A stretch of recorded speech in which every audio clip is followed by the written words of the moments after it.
Senhor e Salvador Jesus Cristo, aquele que era, que é e que há de vir. Amém. Abra sua Bíblia no Salmo número 133. Este é o momento do culto, no qual nós ouviremos a palavra do Senhor, palavra da salvação, mas também palavra da condenação. Tudo depende de como nós abrimos os nossos ouvidos para ouvir. Salmo 133.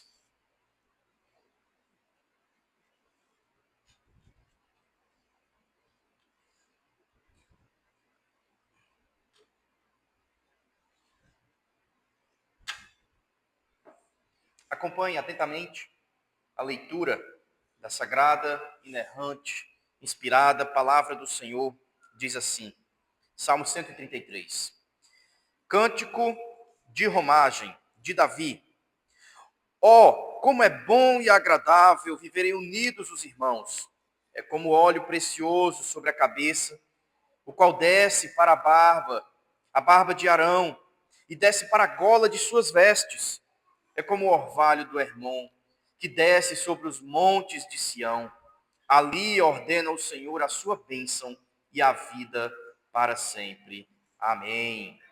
Curve sua cabeça mais uma vez, oremos ao Senhor. Nosso Deus e bondoso Pai, ajuda-nos, Pai, nesse momento, que nós precisamos da Tua iluminação. Cuida de mim, para que eu pregue a Tua palavra com fidelidade. Que nenhum dos que estão aqui escape do agir soberano do Teu Santo Espírito, aplicando a obra do Senhor Jesus Cristo. Mostre-nos, Pai, a glória do nosso Redentor. Assim te rogamos, em nome do Senhor Jesus. Amém. 2026 é ano de Copa do Mundo, não é? Nós teremos uma Copa do Mundo nesse ano, metade do ano. E é interessante como nós vibramos quando o Brasil joga. E não importa quem você seja. Pode ser homem que gosta de futebol, até quem não gosta. Mulher, criança, adolescente, adulto, ancião. Não importa se você é alto, baixo, negro, branco, se você tem muito cabelo, tem pouco cabelo, se você mora no Brasil, mora fora do Brasil. Copa do Mundo é um negócio que une todos os brasileiros, não importando a sua ascendência, até brasileiro de olhinho puxado, torcendo pelo Brasil. Não é assim? É belo. É um momento em que a gente se une na casa, até daqueles que a gente nem gosta tanto, mas enfim, a televisão é maior. Vai ter churrasco, vai ter folia, brincadeira, alegria, gol e seleção ganhando a Copa do Mundo, quem sabe? Quando perde, uma tristeza medonha. Não é assim? E às vezes a gente nem conhece os jogadores. Diga-se de passagem, às vezes é difícil conhecer o nome de todos. Mas a gente torce. A gente olha para eles lá jogando, a gente não sabe o nome de quem está com a bola, para quem que a bola foi, mas a gente diz, é o meu time, sou eu, é o meu país, é quem eu sou, Brasil. O gol é do fulano, não sei nem quem é o fulano, mas eu vibro, é o meu país, é o meu time, eu estou representado ali. E todo mundo junto, torcendo pelo Brasil. É bom, é empolgante. O Salmo 133, óbvio, você já deve ter percebido, não fala sobre Copa do Mundo, jogo de futebol ou coisa do tipo. Mas ele fala sobre como nós estamos unidos com um ideal. Juntos, vibrando, eufóricos, por causa daquele que nos une. Um povo, independente das suas diferenças, que são deixadas de lado e deveriam ser deixadas, muito mais do que na Copa do Mundo. Brasileiros de todos os lugares do país e de todas as cores. Nós somos o povo do Senhor. reunidos como povo do Senhor, independente das nossas diferenças, aqui na igreja, celebrando a nossa união no Senhor Jesus Cristo. Você faz parte desse povo? Se faz, você deveria começar a entender e compreender o que de fato é a união entre o povo do Senhor, porque é exatamente assim que esse texto começa. Ó, como é bom e agradável viverem unidos os irmãos. Bom e agradável. Veja que a palavra bom, ela traz consigo um peso moral. Deus é bom. E é Ele quem define o que é bom e o que é mal. Ele é o sinete de toda perfeição e o crivo do que é moralidade. É Deus quem define isso. E essas são palavras do próprio Deus. São palavras inspiradas. A união entre os irmãos é algo moralmente bom. Você consegue compreender isso? É Deus olhando para algo e dizendo: isso me alegra, isso me dá prazer, isso não envolve pecado, isso para mim não é abominável, pelo contrário, isso é cheiroso às minhas narinas. É uma designação moral divina. O povo de Deus reunido em união é algo bom que agrada a Deus. O que implica dizer que o contrário também é verdadeiro. Se a união entre o povo do Senhor é algo bom, a desunião, o corpo quebrado, o corpo dilacerado é algo mal. E preste atenção em uma coisa. Nós gostamos de falar muito bem da união entre o povo do Senhor, de como a igreja caminha unida, de como nós somos um corpo, de como nós estamos ligados uns aos outros, mas nós nos esquecemos que muitas vezes somos nós quem fazemos exatamente o contrário do que esse texto nos afirma. Nós quebramos a comunhão. Nós somos quase que amputados do corpo. Nós faltamos ao culto. Nós não interagimos com a igreja. Nós não vivenciamos a comunhão dos santos. Nós abrimos mão do momento de testemunho daquilo que Cristo fez por nós, nos enxertando em seu corpo, sendo Ele o próprio cabeça. Nós pecamos. O que eu quero dizer para você é que se é bom aos olhos de Deus que os irmãos estejam unidos, e nós vamos ver como isso tem tudo a ver com o culto já já, é mal aos olhos de Deus quando nós estamos quebrados, quando essa união é rompida. E aqui eu não quero dizer que o rompimento dessa união se dá com brigas, intrigas ou coisas do tipo. Mas o simples fato de estarmos na presença do Senhor e o seu corpo não está de forma completa na presença do Senhor, isso dói em Cristo. É uma mão que faz parte de um corpo, mas que está sangrando, porque o dedo mindinho não está presente. Ficou em algum lugar pelo caminho.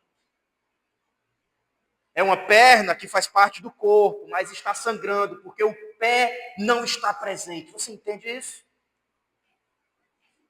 Essa é a dor que o Senhor Jesus Cristo sente, sendo Ele o nosso cabeça, quando nós não estamos presentes no culto público, em união e comunhão com os irmãos, algo que é bom aos olhos dele. Nós teremos a mesa, chamada mesa da comunhão, pão e vinho, onde nós comemos e bebemos, mostrando aquilo que somos, um corpo unido em Cristo, celebrando a glória do nosso Redentor.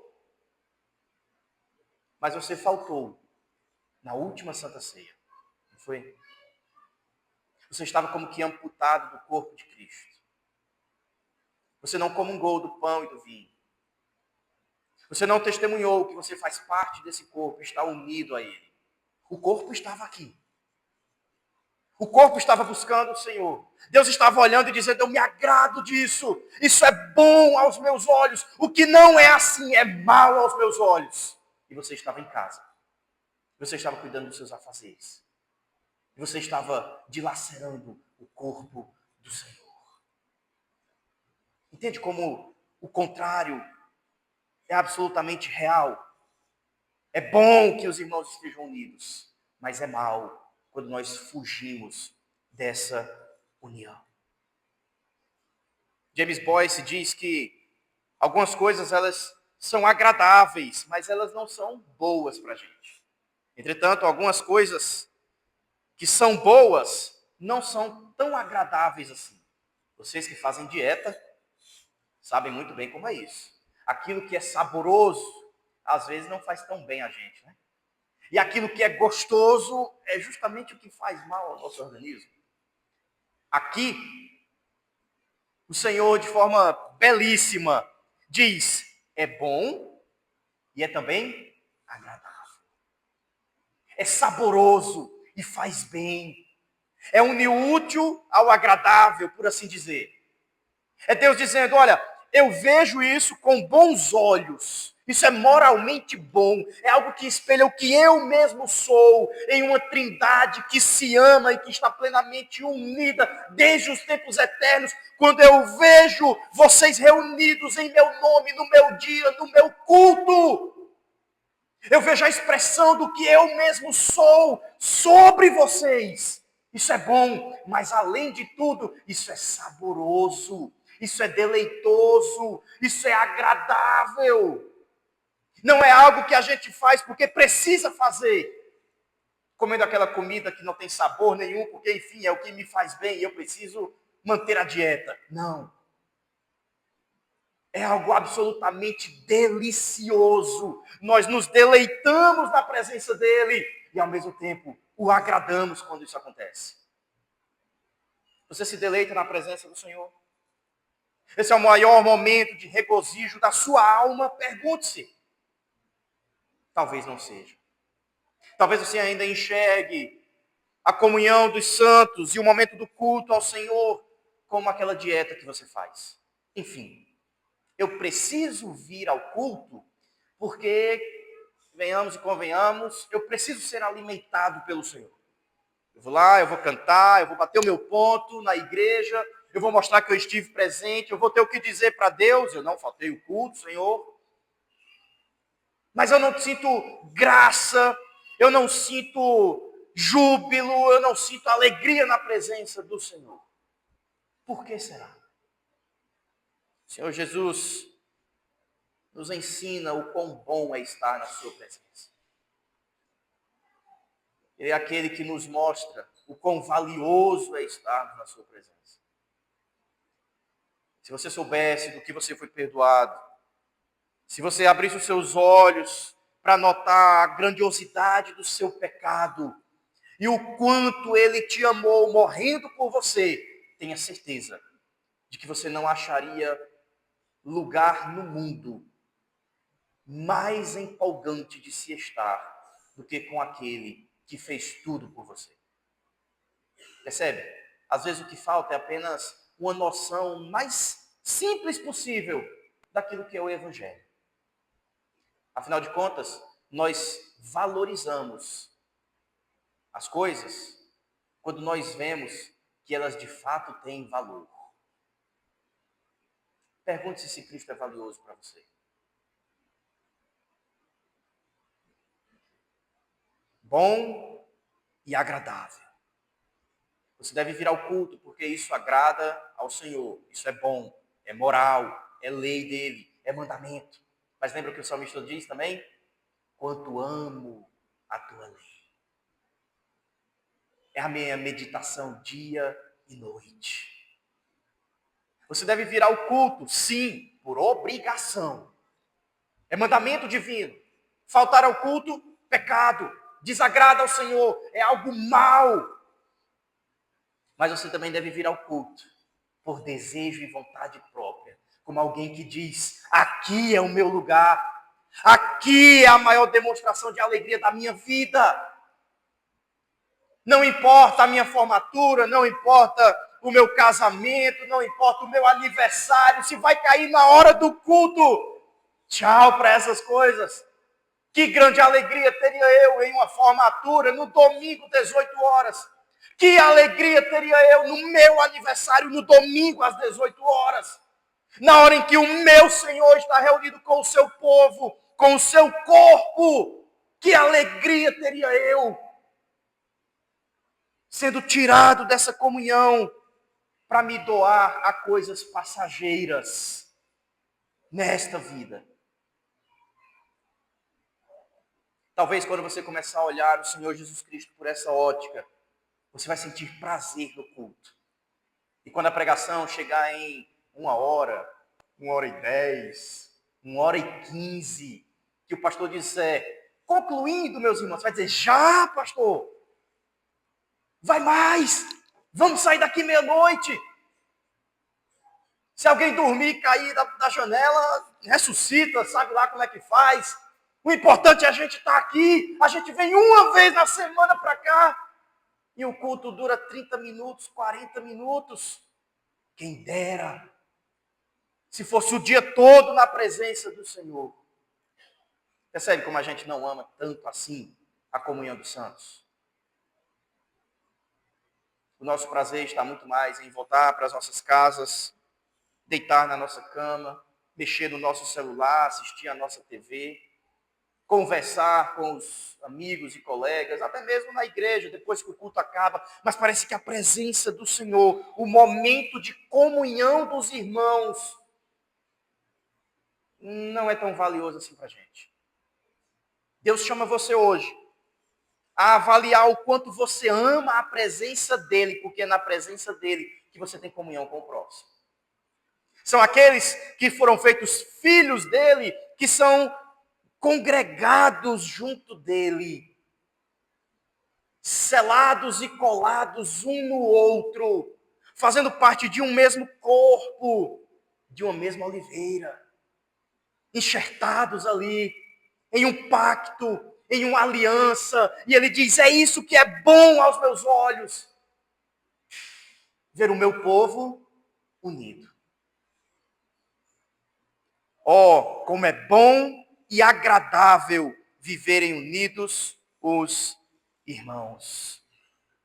Calvino diz que a palavra irmãos aqui, óbvio, não se limita aos que descendem dos mesmos pais, mas denota os membros da mesma comunidade, que professam a mesma santa religião e são governados pelas mesmas instituições.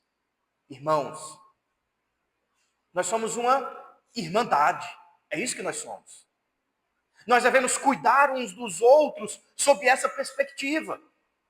Algo que acontece de forma mais frequente, às vezes em nosso trabalho, às vezes no ambiente de colégio, de estudo, às vezes nos pactos que nós fazemos com amigos. Não é assim? Somos uma irmandade. Cuidaremos um do outro. Viveremos e morreremos um pelo outro. Daremos o que for preciso para ajudar o outro dentro da nossa irmandade. Não é assim que a gente faz? Não importa em qual irmandade, em qual clube você está presente. O que importa é que em Cristo nós somos verdadeiramente feitos irmãos. Qualquer clube, qualquer irmandade, qualquer grupo ao qual você pertença hoje, tenha certeza de que não será para sempre. Entretanto, em Cristo, essa irmandade aqui presente, declarando o seu nome, jubilosos e alegres pelo simples fato de estarmos na sua presença, durará por toda a eternidade. Vale a pena viver e morrer por esses que compõem o corpo do Senhor Jesus Cristo. Vale a pena se doar completamente por esses que fazem parte dessa união. Nós somos a verdadeira fraternidade, aqueles que estão em Cristo, e nada além disso pode nos unir a qualquer outra pessoa nesse mundo. Percebe? Se você faz parte do corpo de Cristo e você vive unido com aqueles que professam a mesma fé que você, que estão na mesma santa religião que você, governado pela mesma lei e pelo mesmo evangelho que você, não importa para onde você for, você estará unido a esse povo. Aqui, em qualquer outra cidade do Brasil, em qualquer outro país do mundo, o povo do Senhor estará reunido no santo dia do Senhor, em culto público, declarando que é Ele quem nos liga uns aos outros. Isso é bom e agradável aos olhos de Deus, e Ele há de viabilizar todos os meios para que o seu povo esteja sempre unido. Irmãos, nós temos muitas coisas que nos unem. Os assuntos aos quais nós temos facilidade de conversar sempre nos unem, não é? As experiências que a gente vive sempre nos unem. E é assim na igreja, por incrível que pareça. Algumas pessoas gostam de chamar de panelinha, mas essa expressão não é muito boa. Mas, de qualquer forma, nós vivemos em grupos. E nos esquecemos de viver a união em Cristo dentro da própria igreja. As crianças costumam interagir com crianças, não é? Os jovens interagem com os jovens, vão conversar das coisas dos jovens. As mulheres grávidas normalmente sempre são encontradas conversando com mulheres grávidas. Aí vão falar do bebê, vão falar da gestação, vão falar quantas semanas está, o que já aconteceu, né? As mães conversam com mães e o assunto é sempre o mesmo, é os filhos. Quem é pai, quem é mãe sabe como é isso. Meus irmãos, nós somos chamados a sermos uma unidade. O que implica dizer que nós precisamos envolver o corpo de Cristo em nós. Abrirmos mão do nosso desejo, da nossa vontade, dos nossos assuntos, das nossas facilidades de conversa, a fim de interagir com o corpo do Senhor a tal ponto de não haver diferença entre quem senta ao nosso lado, quem comunga conosco, com quem nós conversamos, com quem nós interagimos. Nós somos um corpo. Crianças, adolescentes, jovens, adultos, casais, anciãos, uma grande família, vivendo unida. É assim que tem que ser o corpo do Senhor. Será que você pode dizer que isso te traz alegria? Você vem para a igreja como se estivesse encontrando a família do Senhor. Normalmente nós viemos e nós sempre interagimos e conversamos com as mesmas pessoas, não é? Isso não é muito bem união. A união, ela é, por assim dizer, homogênea. Ela é completa. Ela é holística, ela vai de todas as partes para um centro, envolvendo absolutamente tudo, sem haver qualquer diferença, sem haver qualquer parte. Esse é o corpo do Senhor. O Cristo que morreu pelas crianças aqui presentes é o mesmo que morreu pelos anciãos, pelos jovens, pelos adolescentes, pelos adultos. É o mesmo Cristo, o mesmo sangue. Entende porque que isso é algo moralmente bom aos olhos de Deus? Quando a minha igreja está reunida, quando o meu povo está unido, o que os cola, o que os sela, é o sangue precioso do Senhor Jesus Cristo. E nada nesse mundo pode separar o corpo da cabeça, não é? E nada separa o corpo do corpo. Infelizmente, muitas coisas em nossas vidas nos unem muito mais do que o sangue do Senhor Jesus Cristo. Isso é um péssimo testemunho. A Copa do Mundo está chegando. E quando o Brasil fizer um gol, na final da Copa do Mundo, vamos ser otimistas, né? O quarto gol, 4-0. A certeza de que a vitória está ali, chegando. Hexacampeonato. 6 estrelas. O Brasil vai fazer o gol. Sabe o que você vai fazer? Você vai pegar a primeira criança que você vê, vai jogar para cima, você vai abraçar um homem, uma mulher, um menino, um velhinho. Vai estar todo mundo eufórico, gritando.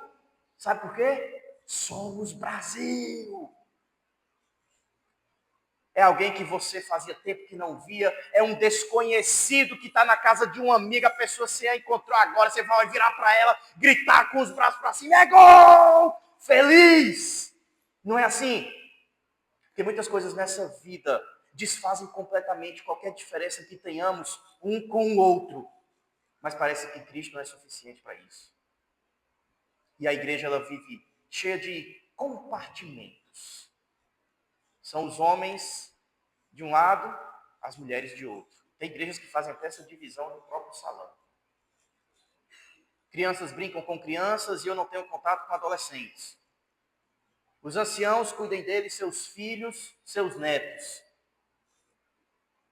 Eu converso com quem eu tenho afinidade. Se Cristo não for aquilo que nos une, irmãos, essa união jamais será boa e jamais será agradável.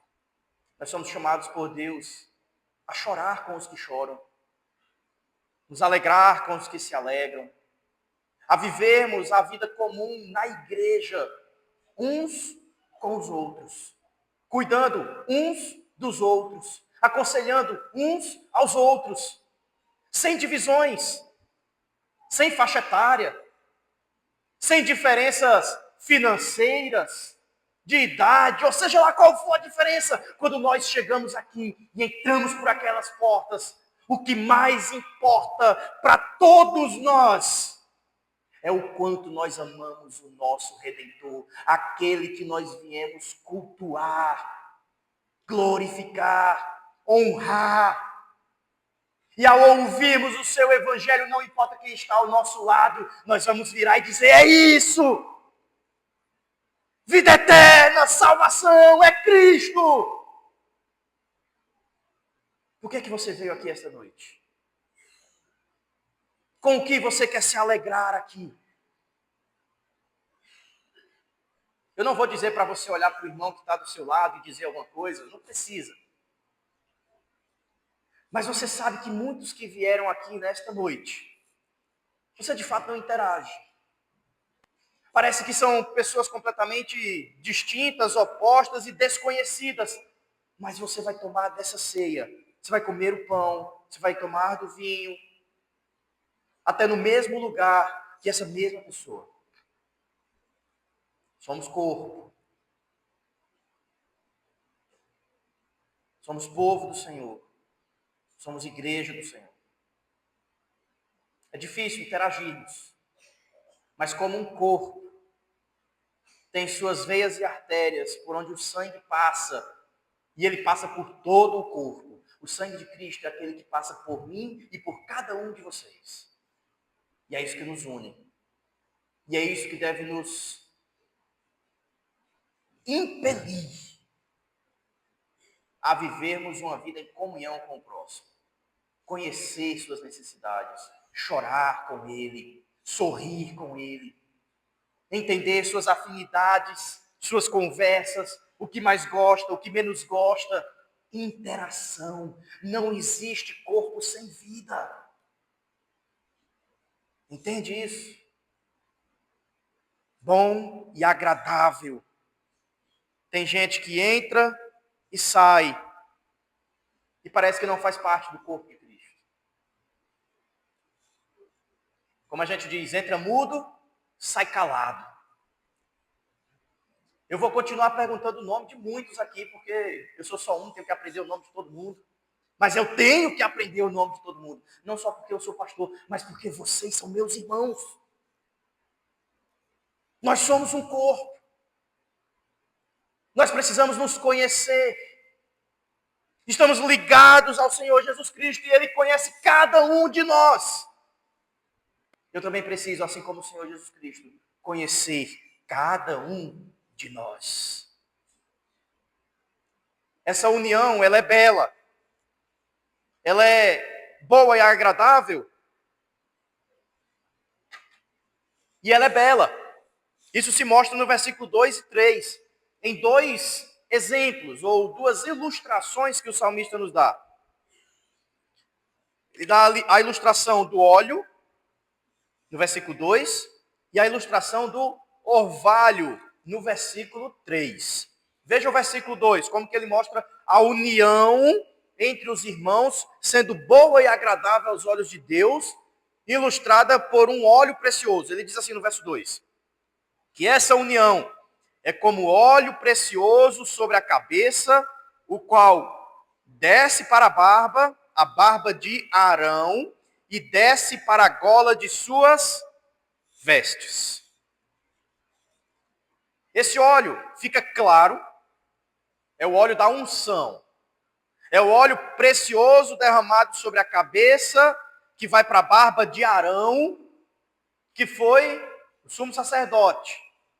Não é isso? Os irmãos entendem isso muito bem. É o óleo da unção do sacerdote. Esse é um óleo precioso. E por que ele é precioso? Porque ele é aromático. Ele perfuma. É isso que é dito em Êxodo capítulo 30, verso 25. Fala assim: disto farás o óleo sagrado para a unção, o perfume composto segundo a arte do perfumista. Este será o óleo sagrado da unção. É um aroma suave, é um cheiro gostoso. Sabe quando você passa por aquela pessoa e ela acabou de se perfumar? Você sente assim, dá vontade de perguntar: que perfume é esse? É um cheiro bom. Às vezes marca que a gente nunca esquece. Daqui 10 anos a gente sente de novo e lembra da mesma pessoa. De tão agradável que é esse perfume. A união entre os irmãos é algo que perfuma o local. É algo que é sentido por aqueles que estão do lado de fora. E eles, é como se eles quisessem perguntar: o que é isso que perfuma essa igreja? O que é isso que une essa igreja? Como pode anciãos e jovens interagindo, conversando? Eles têm assunto, porque o assunto deles é o evangelho. Como pode adultos e crianças interagirem? Mas não são pais e os próprios filhos.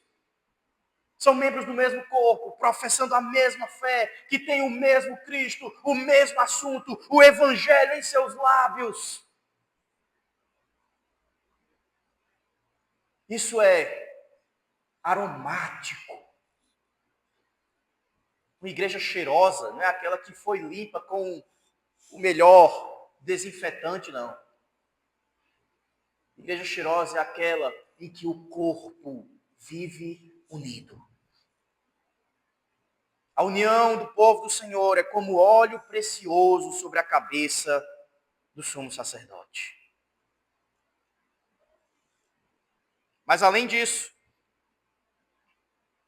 essa ideia de um óleo que é derramado sobre a cabeça do sumo sacerdote, em sua unção, para assim exercer esse ofício sacerdotal, é algo que precisa ser muito bem entendido por nós.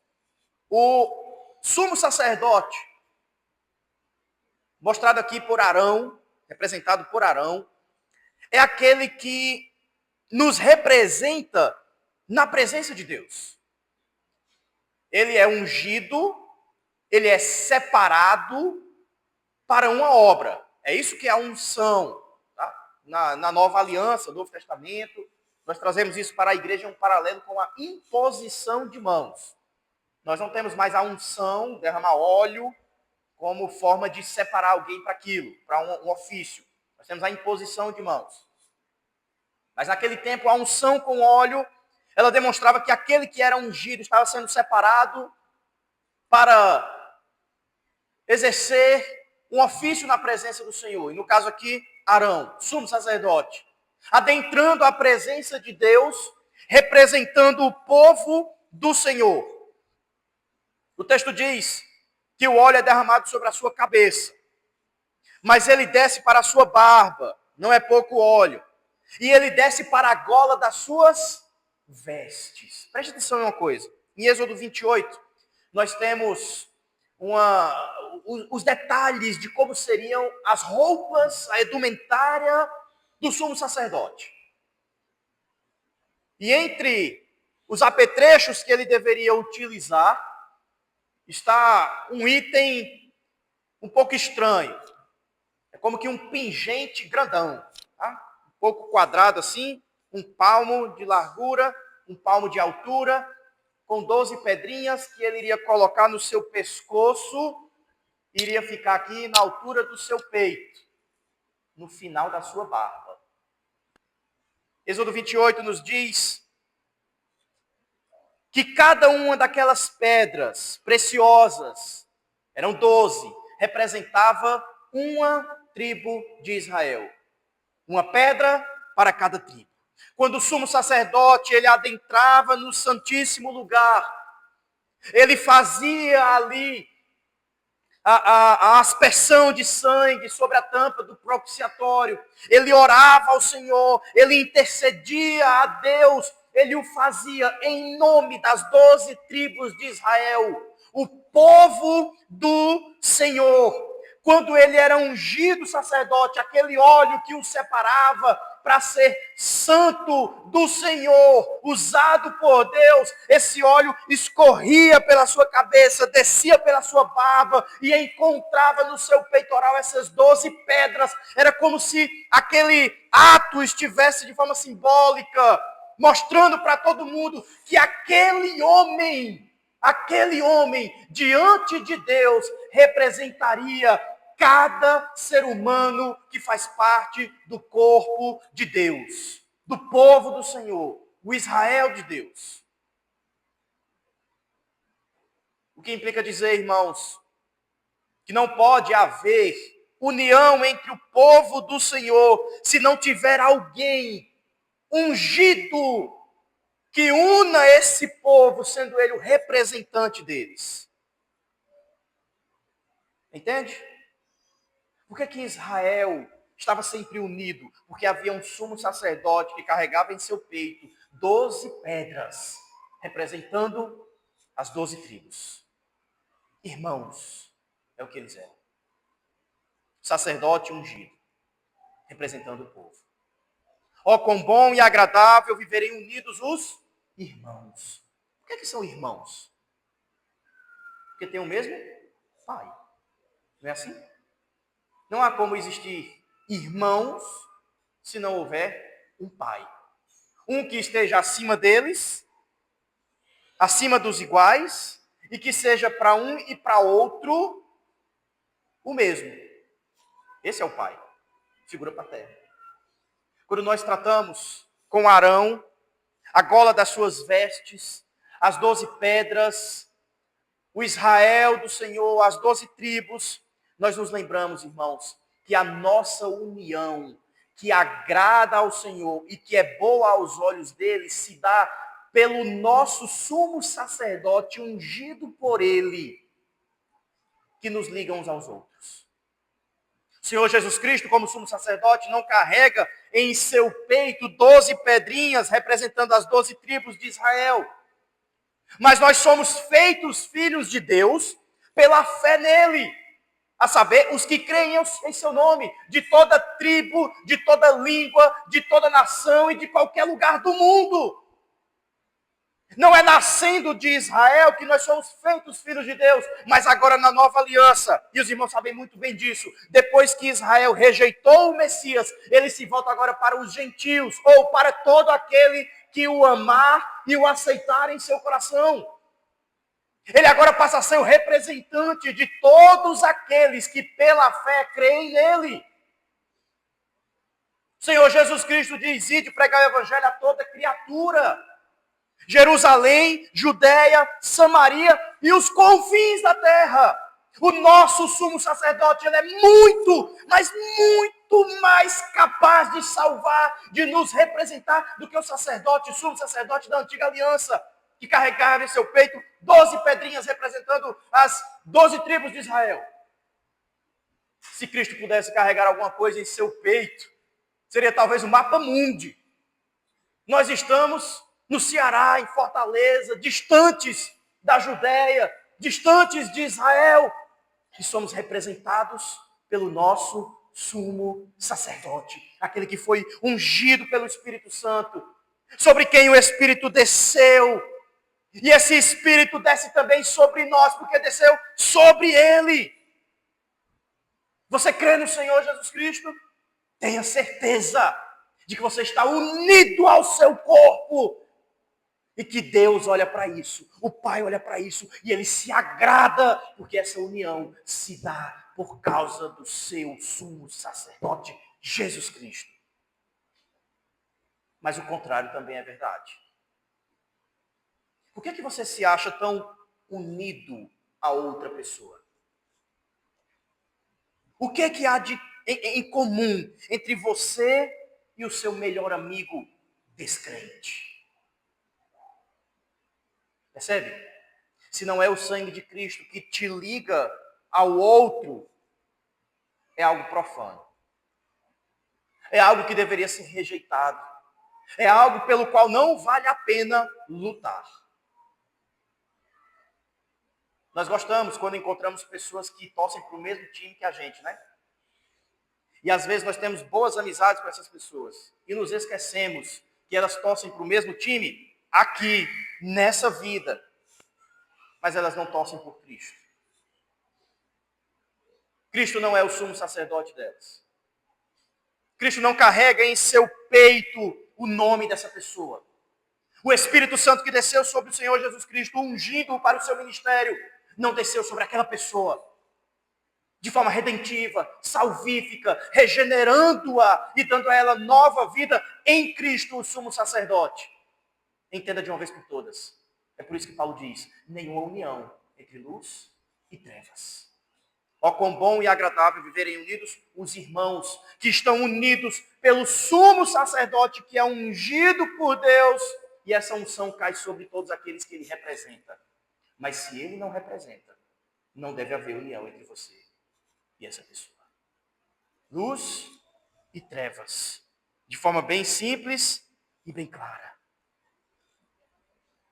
Nós somos o povo do Senhor, o Israel de Deus, a família dele. Nós estamos no ajuntamento dele, na mesa dele. Nós celebramos essa união aqui. E é isso que nós proclamamos quando adentramos ao salão de culto. É ele que nós proclamamos. O Cristo vivo e ressurreto, que nos une uns aos outros. É por isso que nos chamamos de irmãos. E isso é belo, isso é agradável, isso é bom. Estamos unidos a Ele. E por causa disso, unidos uns aos outros. É como óleo precioso sobre a cabeça, a qual desce para a barba de Arão e desce para a gola de suas vestes. É no sumo sacerdote que a nossa união se revela. Você vai comer e beber pão e vinho nesta noite, em um testemunho pleno de que você está em comunhão com todos aqueles que também comem e bebem pão e vinho, corpo e sangue de Cristo. Mas esse testemunho, ele é tão profundo, que ele rompe as barreiras desse próprio lugar. Toda a igreja do Senhor, todo o povo do Senhor, reunido em nome do Senhor, comungando do pão e do vinho, em qualquer lugar do mundo, dizendo junto de você, somos o mesmo povo em Cristo. É isso que você declara quando come e bebe pão e vinho, corpo e sangue de Cristo. Entende a profundidade disso? Não é um simples relembrar do que ele fez. Não é um simples memorial. Sim, vamos lembrar, não tem como. Mas graça nos é otorgada quando nós comungamos.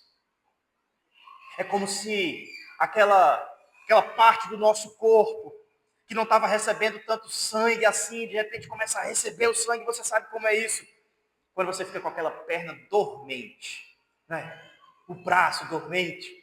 Aí você dá uma mexidinha assim, aí o sangue começa a circular melhor, aí você percebe, eu estou sentindo a minha mão, ela está viva, ela está comigo, ela está no meu corpo. Essa é a graça que nós temos, ou parte da graça, quando nós comungamos do pão e do vinho. É dizer, eu sou corpo de Cristo, eu estou vivo, Ele morreu por mim, Ele corre em minhas veias. Entende? É por causa dele que nós estamos unidos a um corpo. É por causa dele que você não deveria faltar a essa comunhão dos santos. Além disso, no versículo número 3, ele traz agora uma outra ilustração. Como que essa união entre os irmãos é boa e agradável aos olhos de Deus. Ele diz assim, antes era como óleo, e aí ele explica por que do óleo, e agora ele diz, é como o orvalho do Hermon, que desce sobre os montes de Sião. Ali ordena o Senhor a sua bênção e a vida para sempre. É como o orvalho. O orvalho é na Escritura uma demonstração da bênção do Senhor, da graça dele sobre o seu povo. O orvalho, ele desce. E essa é a ideia aqui bastante desse texto. Ele tem uma ideia de descer. Nós vamos já tratar disso. A primeira aparição dessa palavra está em Gênesis capítulo 27, versículo 28. Na bênção para Israel, para Jacó. E o que é dito é, Deus te dê orvalho do céu.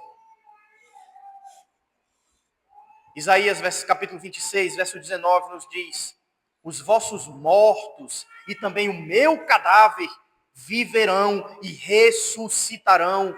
Despertai e exultai, os que habitais no pó, porque o teu orvalho, ó Deus, será como o orvalho de vida, e a terra dará à luz os seus mortos. Oséias 14, 5 diz, serei para Israel como orvalho, ele florescerá como o lírio e lançará suas raízes como o cedro do Líbano. Zacarias 8, verso 12 diz, porque haverá sementeira de paz, a vide dará o seu fruto, a terra a sua novidade e os céus o seu orvalho. Sempre essa ideia de bênção, de cuidado do Senhor, de graça de Deus sendo derramada, sendo enviada, descendo de Deus para o seu povo. É o orvalho do Senhor. Vejam, é bom e agradável aos olhos de Deus que os irmãos estejam unidos. E é como o orvalho que rega a terra, que vem do céu. Perceba, essa união, ela não se dá por desejo próprio ou por iniciativa nossa. Ela é algo que parte do próprio Deus como bênção dele para o seu povo. O que implica dizer que o contrário também é verdadeiro. Uma igreja desunida, uma igreja onde a mesa ela é completamente quebrada, onde o corpo está dilacerado, onde as ovelhas, o povo não interage entre si, não vive uma vida comum de um corpo. É uma igreja que não está sendo abençoada por Deus, mas está sendo amaldiçoada. Meus irmãos, isso é muito sério. Porque quando Deus abençoa um povo, esse povo estará unido. Esse povo será uma fraternidade. Esse povo vai dar inveja nos outros que estão de fora. Eles vão querer saber que perfume é esse, que marca é essa, o que que une, o que é que dá a liga, por que que vocês são tão família? Mas tu não tem nada a ver com ele, tu não é do mesmo sangue, não tem o mesmo pai, o mesmo tataravô, são pessoas completamente distintas, diferentes, são idades diferentes, são pensamentos diferentes, perspectivas de vida diferentes, saldo bancário diferente, mas vocês estão unidos, gritando, é gol, Brasil! É isso que a gente faz. As trevas deveriam olhar para a igreja e dizer, o que une esse povo mais que futebol? O que une esse povo mais que o trabalho? O que une esse povo mais que o desejo deles? Que grande coisa é essa? Que perfume é esse? Que orvalho é esse? É o que desce do céu. É graça de Deus. É bênção dele sobre o seu povo. Mas há algo estranho nesse texto. É como o orvalho de onde? Do Hermon. Que desce sobre os montes de Sião. O Hermon, uma cadeia de montanhas, o lugar mais alto de Israel, ao norte. cerca de 2.800 metros acima do nível do mar. Tem neve lá em cima, muita neve. Sião, Jerusalém, os montes de Sião, já mais ao sul. A distância de um para o outro dá quase 200 quilômetros. Do Monte Hermon, lugar mais alto de Israel, para Jerusalém. Quase 200 quilômetros, em linha reta. O orvalho cai no Hermon.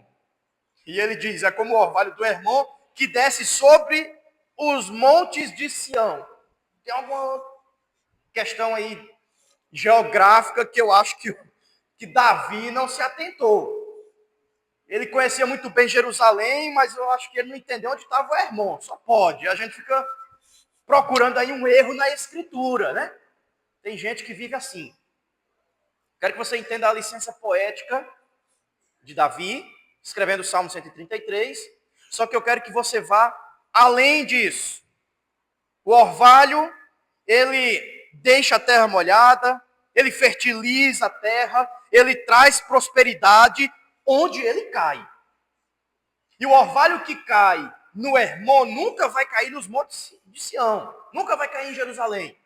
200 quilômetros de distância. Paciência. Algumas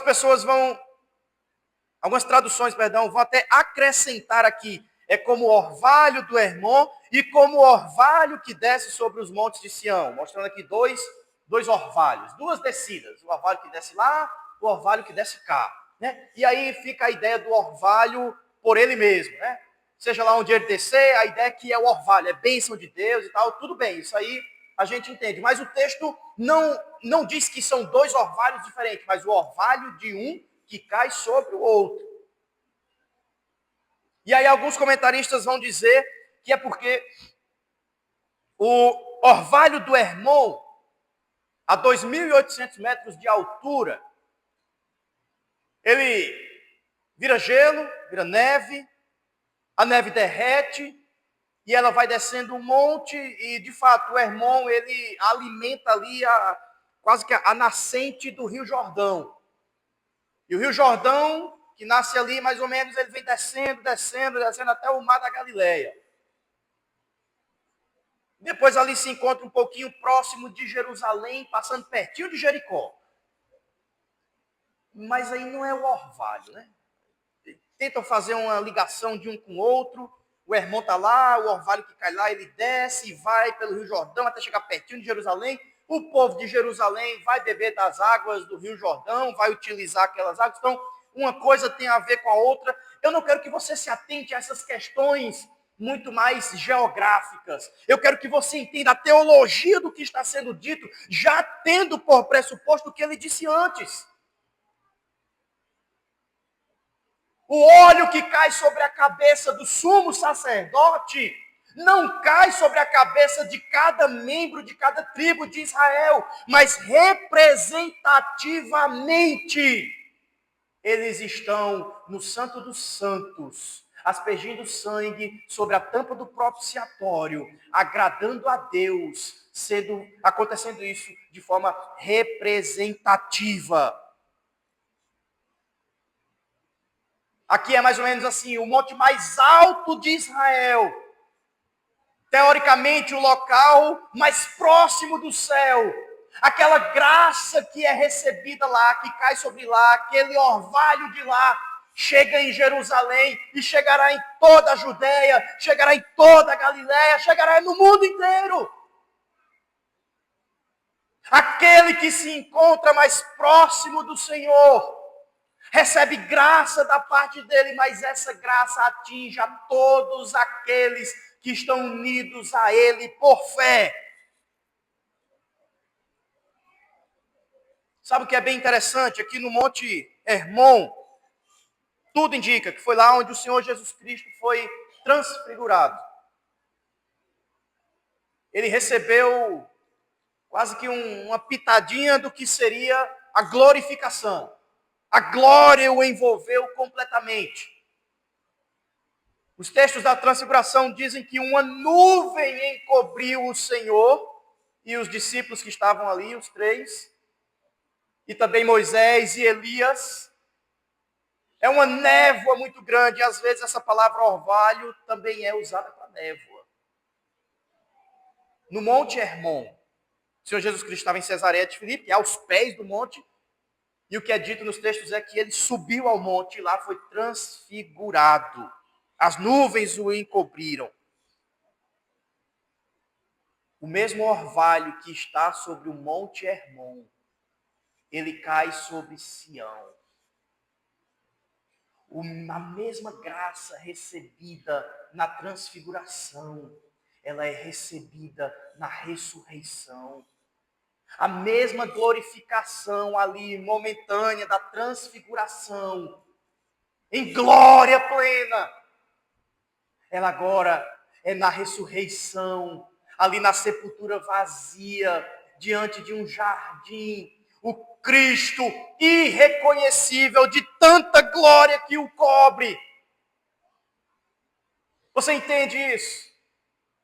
Não é questão meramente geográfica, de distância, de quilômetros, de orvalho literal, mas a licença poética de Davi nos leva a entender algo profundamente teológico. É o mesmo Cristo, onde quer que ele esteja, recebendo a bênção do Senhor, e essa bênção é levada até o seu povo, onde quer que o seu povo esteja. É o mesmo Cristo próximo ao Pai, sentado à destra de Deus, governando o mundo com todo poder e autoridade, lá no céu onde ele está corporalmente.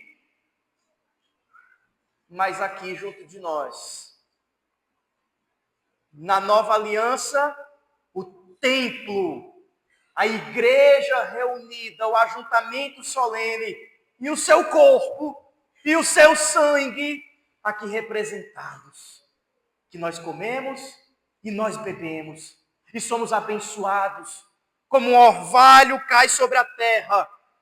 O orvalho desce também, como Zacarias vai dizer, trazendo vida. É graça de Deus sobre o seu povo. Aí ele diz, ali ordena o Senhor a sua bênção e a vida para sempre.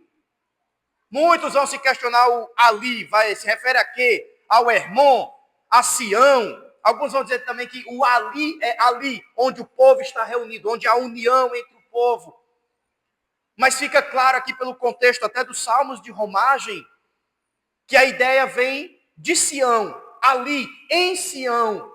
Ali onde o orvalho do Hermon desceu.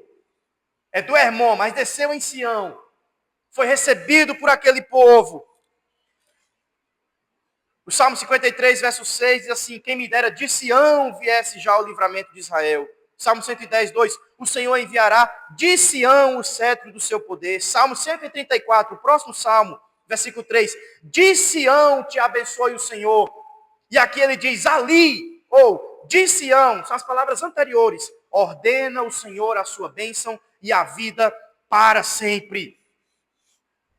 Sião, o monte do Senhor, onde está Jerusalém, onde está o templo, a presença de Deus, onde o povo está reunido.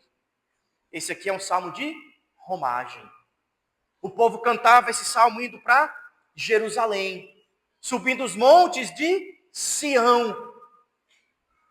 Esse é o penúltimo salmo. É como se eles estivessem já entrando em Jerusalém. E eles olhando para um lado e olhando para o outro, e eles veem pessoas da tribo de Efraim, da tribo de Dan, da tribo de Ruben. E aí eles veem os levitas e a gente do mundo inteiro, das 12 tribos, se juntando em uma cidade. E eles olham e dizem como é bom e agradável. Os irmãos, filhos de Jacó, vindo servir ao Senhor, sendo representados pelo sumo sacerdote na grande festa do Senhor. É aqui, em Sião, que o Senhor derrama a sua bênção. Só que nós não precisamos ir para Jerusalém. Na nova aliança, o local onde Deus se reúne com o seu povo, diante de um sumo sacerdote, Jesus Cristo, é onde? Em qualquer lugar. onde a igreja esteja presente, 2 ou 3, onde há um conselho, presbíteros, igreja estabelecida, eis que estarei convosco. Não importa se é aqui, se é no salão ali embaixo, se é nos outros bairros ou em qualquer igreja genuína, legítima e verdadeira. Se Cristo está presente ali, o Senhor ordena a sua bênção e a vida para sempre. Sabe o que é interessante, irmãos? É que essa ideia da descida do orvalho sobre Sião, ela nos leva a lembrar de Atos na descida do Espírito Santo. Porque os textos veterotestamentários falam da descida do orvalho como bênção do Senhor para o povo, trazendo vida para eles. Um paralelo de ilustrações com o que acontece com o Espírito Santo na nova aliança, descendo sobre o povo de todo o mundo, não só de Israel, vivificando-os, regenerando-os, trazendo salvação, vida eterna para eles, para nós, povo do Senhor. Onde é que isso acontece? Em Sião. Como isso acontece? Na pregação da palavra, o meio ordinário da regeneração, quando o Espírito Santo nos é outorgado. A palavra entra em nossos ouvidos e vai até o nosso coração e nós somos salvos. Sabe o que é isso? Orvalho do céu, descendo sobre o povo do Senhor, que está sendo unido ainda mais, enquanto outros estão sendo colocados ali dentro daquela união, fazendo parte daquela família, professando a sua fé, recebendo o sinal da aliança. Isso é bom e agradável aos olhos de Deus. É ali que o Senhor ordena a sua bênção e a vida para sempre. Já já nós receberemos a bênção apostólica.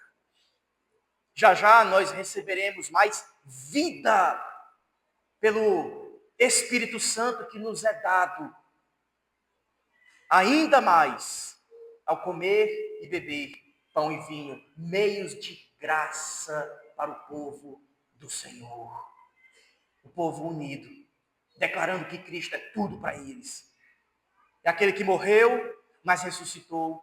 É aquele que está ao lado do Pai, recebendo toda a graça dele, mas nós aqui, longe e distantes dele, essa graça nos atinge, independente de onde estamos. É aquele nosso sumo sacerdote, por intermédio do qual nós temos livre acesso ao Pai, que nos representa, foi ungido pelo Espírito Santo, para nos representar diante do Pai. E estamos unidos, declarando isso. Ele é o nosso Senhor. Não existe nada que agrade mais a Deus, que seja melhor no sentido moral diante de Deus, do que ele ver o seu evangelho vivo na igreja que se reúne para adorá-lo. Esse ano é ano de Copa. E se o Brasil chegar na final, e se o horário do jogo coincidir com o horário do culto, eu espero que você escolha muito bem qual será a sua grande alegria e o que te trará mais felicidade, o que será mais agradável a você. Gritar para todo mundo, Brasil! Ou gritar, é nosso Cristo que nos une. Crianças, jovens, adultos, anciãos, é nosso Cristo. Hoje e sempre será Ele para toda a eternidade. Que Deus nos abençoe. Amém. Curve sua cabeça, vamos orar ao Senhor. Nosso Deus e Pai, louvado seja o Teu nome por Cristo, que morreu por nós, que nos une, que nos cola, que nos sela, que nos faz um, nosso sumo sacerdote. Que as nossas diferenças aqui nessa vida não sejam nada diante da nossa identidade em Cristo Jesus. Somos um nele. E que nada nessa vida usurpe o lugar dele. Que tenhamos prazer em encontrar coisas em comum uns com os outros. mas que nada supere o Evangelho do Senhor Jesus Cristo. Ó Pai, prepara-nos para comungarmos como um só corpo, enquanto comemos e bebemos do corpo e do sangue daquele que é o nosso sumo sacerdote, que está ao teu lado, fisicamente tão distante de nós, mas também está aqui, espiritualmente. É Ele quem nos serve, é Ele quem nos abençoa no ajuntamento solene, no lugar da presença do Senhor conosco.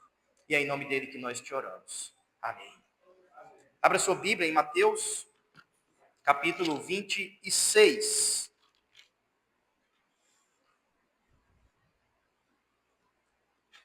Texto em preparação para o momento da ceia do Senhor.